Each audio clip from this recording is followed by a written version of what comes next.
Although Poincaré originally discovered the sensitivity to initial conditions, it took the American meteorologist Edward Lorenz to make this clear to the rest of the world.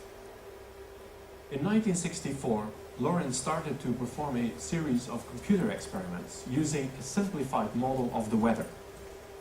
To his astonishment, he noticed some very disturbing phenomena which everybody using computers and calculators should make very worried. I will redo these experiments using a simpler equation which exhibits the same phenomenon. The equation is the following. X of n plus 1 equals a times x of n times 1 minus x of n. Now, this equation is equivalent to many other similar equations, such as the logistic equation proposed by the Belgian mathematician Pierre Verhulst for modeling biological populations and their development. It's also similar to a very important equation that will show up in fractal geometry, which was developed by Benoit Mandelbrot, which is the equation z goes to z squared plus c.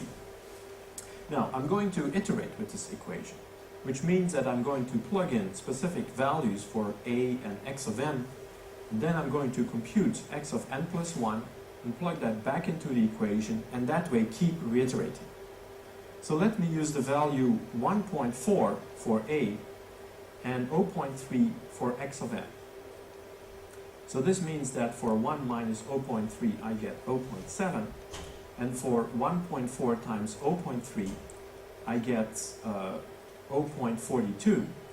Now when I multiply these I get a value of 0.94. So when I plug that back in my equation I can compute the next value for x of n plus 1.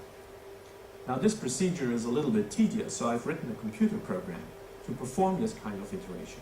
And we're going to do a little experiment with it. In fact, I've done it 2 times. Once for a value x1, which will keep going up, and the second time for the same value x2. And I'm also going to compute the difference between x1 and x2. So let's do this now, and let's do it for, run the experiment for 10 time steps.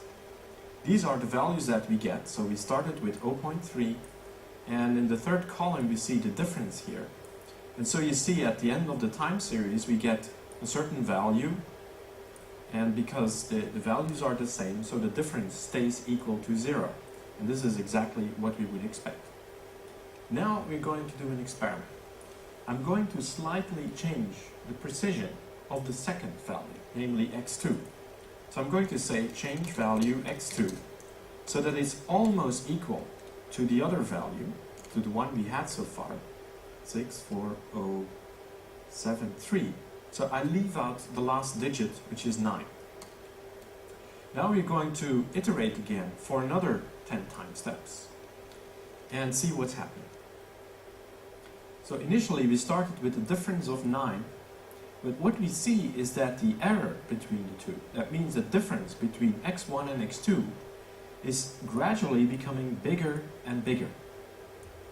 Now, this is known as the virus of unpredictability, because the error is growing exponentially. So there's an exponential divergence of the 2 time series, even though we started with a very small difference between the 2 quantities originally. To visualize this effect even better, I'm going to plot out now the values of x1 as they evolve in time, the values of x2, and also the difference between the two. So let's do this for another 50 time steps, let's say. Okay. What you see that at the beginning the error here is very small, but as we go on here suddenly, well, the value is starting to increase, and if I keep going, let's say for another 30 time steps, we see that the value becomes almost as big, well, in fact, as big as the original values that I have here. So I will now let it continue to go on for another 1,000 time steps or so. But what we see here is that the error, which was very small in the beginning, is now becoming as big as the original time signal, which means that there's no relationship anymore between the 2 quantities.